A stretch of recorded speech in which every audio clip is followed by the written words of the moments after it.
지방흡입이라는 수술을 생각을 하셨다면 병원에 가기 전에 이런 것들을 한번 물어봐야지 이렇게 준비를 하고 가시잖아요. 그래서 오늘 할 얘기는 지방흡입을 상담하거나 진료 보러 갈 때 체크해야 될 그런 사항들을 말씀을 드리겠습니다. 첫 번째, 가장 중요한 것이죠. 효과.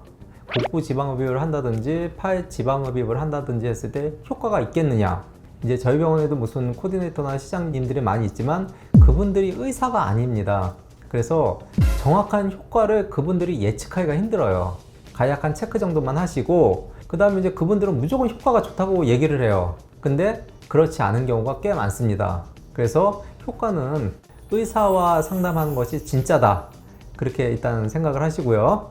이제 효과를 따지기 위해서 저는 뭐 몇 cc 나오나요? 막 그런 거 이제 꽂혀서 나오는 지방량 위주로 물어보시는 분들이 있어요. 하지만 그게 중요한 게 아닙니다. 어떤 분은 지방을 많이 뽑아도 시각적으로 큰 차이가 없는 경우가 있고, 그 다음은 어떤 분은 또 조금만 뽑아도 확 좋아진 분도 있고 그렇거든요. 그렇기 때문에 뭐 몇 cc가 나온다? 그러면 사실 그 앞에서 얘기하는 거는 큰 의미가 없고, 예를 들어 팔 같은 경우에는 딱 이렇게 붙인 상태에서 보면은 여기 이제 삼두근이라는 근육이 밀려 나오거든요.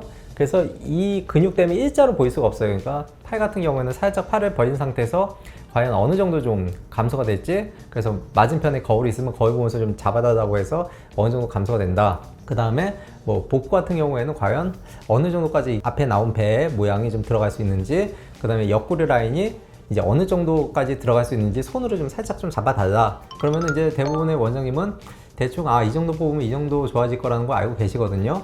그렇게 모양으로 좀 예측을 하는 게 중요하다. 그리고 실제적으로는 그렇게 모양 잡아 주셨을 때보다는 20-30%는 좀 덜 좋아진다라고 생각을 하고 수술을 하실 것을 결정을 하시는 게 마음이 편합니다. 그 다음에 두 번째, 효과에 대해서 얘기를 했으면 이제 절개 위치, 뭐 이건 하도 요즘은 이제 잘 하시는 병원이 많아서 당연히 좀 최대한 안 보이는데 위치로 절개가 들어가는 게 맞고, 최대한 안 보이는 대로 절개를 하는데 효과를 극대화하기 위해서 어쩔 수 없이 그나마 좀 살짝 좀 보이는, 노출되는 위치로 절개를 들어가야 되는 경우가 있어요. 확실히 차이가 좀 있거든요. 뭐 예를 들어서 뭐 이제 꼬리뼈 절개 하나로 이제 옆구리 라인을 한다고 했을 때 골반이 넓으신 분이나 아니면 그 엉덩이 위쪽 뼈가 특이하게 발달된 분이 있어요. 그런 경우 캐뉼라가 각도가 안 나오는 경우가 종종 있습니다. 거기서 최대한 옆구리 라인을 뽑았음에도 불구하고 나중에 굉장히 작은 캐뉼라로 이제 골반 옆에 절개를 넣어서 여기를 뽑게 되면은 말도 안 되는 지방이 더 추가로 나오는 경우가 있어요. 그런 거를 잘 판단하신 후에 원장님과 상의하셔서 결정을 하시는 게 좋을 것 같습니다. 세 번째, 인바디 검사는 뭐 기본적으로 다 하는 거고요. 그 다음에 초음파 검사는 한번 꼭 하시는 것이 좋습니다. 왜냐면 인바디 상에 지방이 있는 걸로 나와도 초음파를 봤을 때 생각보다 지방이 없는 경우가 있어요. 그런 경우 사실 지방흡입을 할 필요가 없거든요. 그래서 초음파를 봤을 때 지방층의 두께를 체크해서 그래도 한 1.5cm 정도 이상 지방층이 된다는 걸 확인하고 수술을 결정하는 것이 좋습니다. 네 번째, 이것은 너무 중요한데요. 일단 그 원장님의 경력이 좀 중요합니다.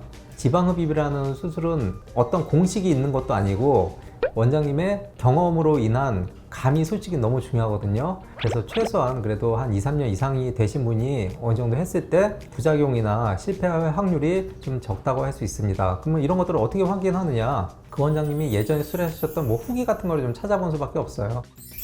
수술 시간을 꼭 물어봐야 됩니다. 왜냐면 수술 시간은 길면 솔직히 안 좋습니다.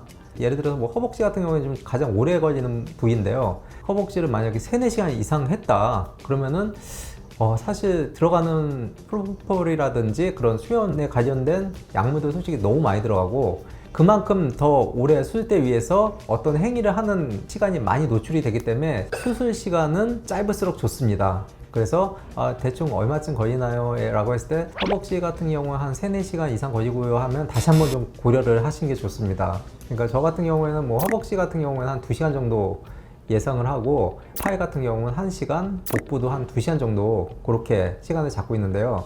어떤 원장님이 하시던 수술 시간은 그래도 어느 정도 좀 이하는 지켜지는 것이 좀 좋을 것 같다, 그렇게 생각을 합니다.